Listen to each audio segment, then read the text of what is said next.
Mendel के तीनों नियम, ठीक है, डीएनए में आरएनए पढ़ना है, उसकी संरचना पढ़नी है, वंशागति का आणविक आधार पढ़ना है, गुणसूत्र की संरचना पढ़नी है, मानव में लिंग निर्धारण पढ़ना है और आनुवंशिकीय विकार पढ़ने हैं। अब देखो ये आनुवंशिकीय विकार वाला आपका टॉपिक मैंने मानव रोग वाले चैप्टर में कंप्लीट करवा दिया था। उसमें मैंने बोला था कि आप लैब असिस्टेंट की तैयारी के लिए भी आपका टॉपिक इनफ रहेगा, ठीक है। और मेंडल के नियम भी मैंने करवा दिए हैं, ये भी मैंने अपना इतना टॉपिक जो 10th वाली क्लास में है मैंने करवा दिया है। गुणसूत्र मानव में लिंग निर्धारण भी मैंने करवा दिया है। तो अगर आपको बेसिक साइंस करनी है तो पहले सारी क्लासेस अगर आप देख लोगे ना तो 50% बायोलॉजी आपकी यही कंप्लीट हो चुकी है। जो बी पार्ट है 10वीं लेवल की साइंस तो आपने करनी है, 12th क्लास की बायोलॉजी का 50% काम आपका हो जाएगा। उसके बाद जो भी टॉपिक बचते हैं वो अपने करने। जंतु जगत का वर्गीकरण आपको करना है, अकशेरुकी संघ तथा अकशेरुकी वर्ग का वर्गीकरण आपको देखना है। मानव में पाचन करवा दिया है आपने यूट्यूब पर, श्वसन भी करवा दिया है, उत्सर्जन भी करवा दिया है। अब अपना रहता क्या क्या है वो थोड़ा देख लेते हैं। प्रोटीन के बारे में, शर्करा के बारे में, वसा और पाचक एंजाइम, यानी कि ये अपना पूरा का पूरा क्वेश्चन वाला टॉपिक रहेगा।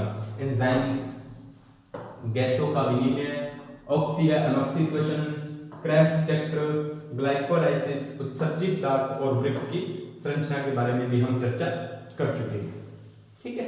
तो ये आपको ज्यादा परेशान होने वाली बात नहीं है क्योंकि हमने ये सारी चीजें कर चुके हैं।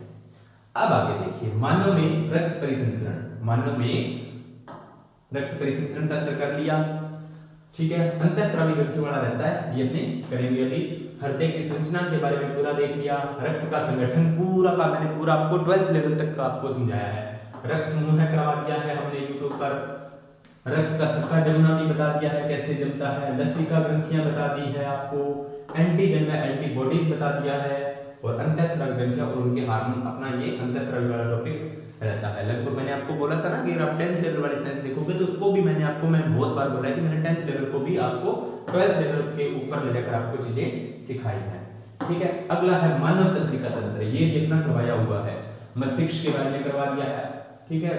और आंख कान वाला रहता है थोड़ा सा, ठीक है। न्यूरॉन की संरचना करवा दी है आपको। तंत्रिका आवेग भी मैंने करवा दिया है। अगला टॉपिक है आपका पेशीय तंत्र, पेशियों के प्रकार और पेशीय संकुचन, ये अभी रहता है 10वीं लेवल वाली क्लास में भी रहता है और उसके साथ साथ इसको भी कवर हो जाएगा। मानव में जनन तंत्र, मानव रोग ये देखो पूरा का पूरा मैंने करवा दिया है। जनन स्वास्थ्य है, मानव में जीवाणुओं से रोग होने वाले, विषाणुओं से होने वाले, प्रोटोजोआ से होने वाले तथा कवक, जितने भी रोग होते हैं मानव में सारे के सारे मैंने आपको करवा दिए।